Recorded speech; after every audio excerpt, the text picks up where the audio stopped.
Hello, hello, hello, guys. This is Positivity Posse with day one of week one's topic of depression. Yay! Hello. I'm recording this like without a script. I'm kind of just winging it. Um, yeah. So to start off, um, I want to say that I was destined to be depressed. Like, every odd was against me. It, it's it's something that I always thought about, that this is where I was meant to be. I say that because my birth mom, which I call egg donor, is was on drugs while she was pregnant with me. So that factored into it. And then when I was born, 6 months after I was born, I got taken away by CPS, and um, yeah, I was in foster care for a little bit, um, and then to make it even worse, I have never met birth dad, which I call sperm donor. Um, yeah, so that's what I mean by when I say I was destined to be depressed and all this lovely stuff. I was screwed from the moment the sperm met the egg, and yeah, but my experience with depression is really interesting because um, I I'm diagnosed with severe depression, and as well as a lot of other things. But besides that, I keep saying I'm a little nervous about talking about this subject because it means I have to bring a lot of things to light, and it's not fun. Um, but I always talk too much. This is why I need a script, is because I just randomly talk about random stuff. But anyway, when I'm in a very severe depression cycle, like the depression part of my cycle, I will basically do absolutely nothing. Um, I will lay in bed, watch TV. I mean, it got so bad that I didn't take a shower for like 6 or 7 months. Like it, it was, it was really bad because I did absolutely nothing, and I didn't take care of myself. I didn't take care of my pets. I didn't do anything, and that's where my adoptive mom, I don't really call her adoptive mom, I just call her mom, because to me she's just my mom. Um, but but she knows how to help me and knows how to um, be there for me when I'm in a depression spout or cycle, or whatever you want to call it. And I'm grateful for that because without her, I would absolutely probably be like not alive right now. But that's a tough subject for another day. Today we're talking about depression. And then sometimes I go through severe bouts of depression, but I am very, very active.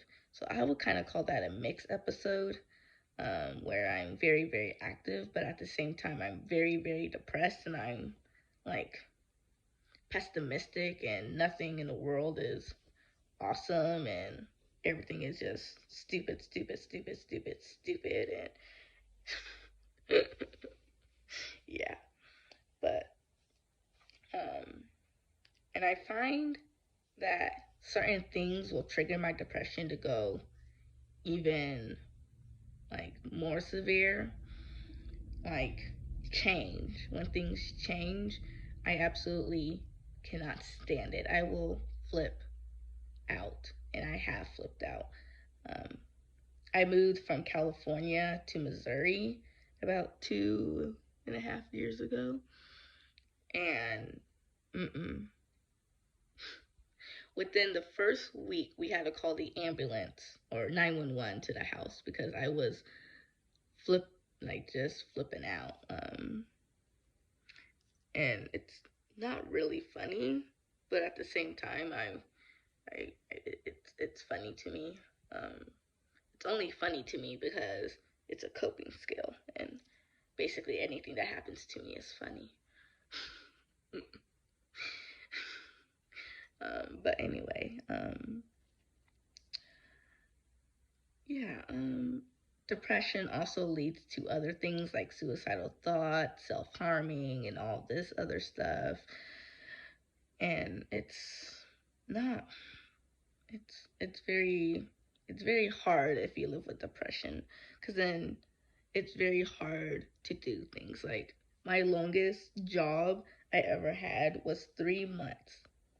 Like, I have never passed the 3 month barrier, and that's really bad because I may have had 10 or 11 jobs, but it's because I can't focus, I get stressed out, and then I flip my bricks, if that's even a thing. Um, I'm gonna tell you guys some stats about depression. Um, let's see. I guess I clicked on it. Okay. So, this post that I'm reading is from healthcentral.com, and the picture says depression by the numbers. So, this number is insanely high. 17.7 million annual number is the annual number of Americans who experience depression. So that means most likely someone you have encountered, have had, or is struggling with depression. Um, Depression is the number one leading cause of disability in the U.S. And if you have one episode of depression, you have a 50% chance of having a second episode of depression. Um, and then I don't like this percentage. I mean, it's not very high, but it's high to me. It says 35% of people do not receive help or treatment for their depression, which means they're just suffering out there. I am trying to get help, if that makes sense. I have a therapist, or had a therapist. About a week ago, I decided not to see her anymore. A psychiatrist and a PCP. That's primary care physician. I also am looking into residential facilities right now because things aren't really good for me right now, and I'm struggling.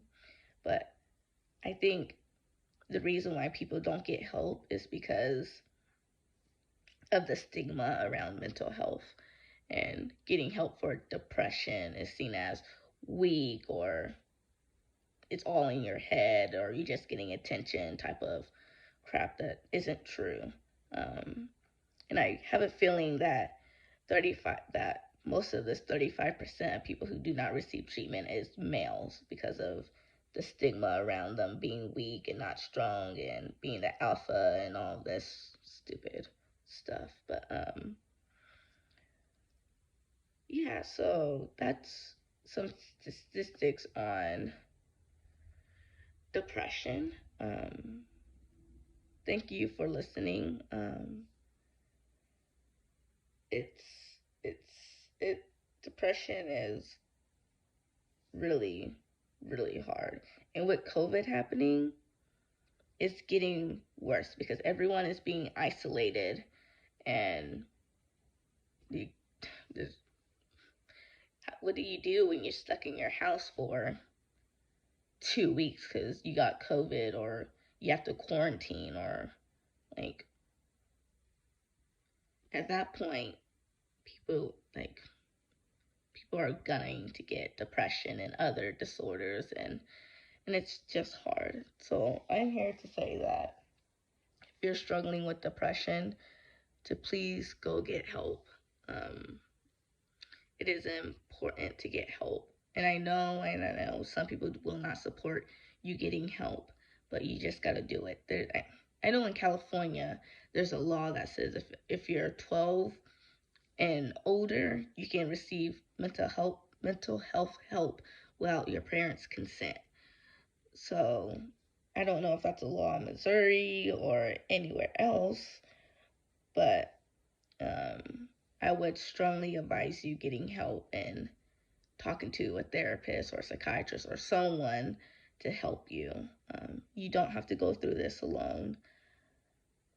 You are very strong, and I'm hoping that I'm very strong too.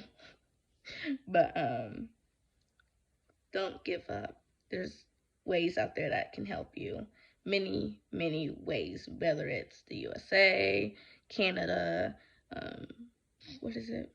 Not Great Britain. I was going to say Great Britain. I guess it is Great Britain. The newer version of Great Britain. United Kingdom. Isn't that right? Right? Whatever. I don't know my geographic. I'm just saying there's help out there, and not to give up, and try everything, absolutely every option that there is before you give up. Um, so, with that, I am going to hop off here. Thank you for listening. It's 12 minutes, and I think I should get off here. Otherwise, I'm just going to talk about random stuff. So, stay strong, stay fierce, and peace out. Love you guys. Bye. Have a great day, by the way.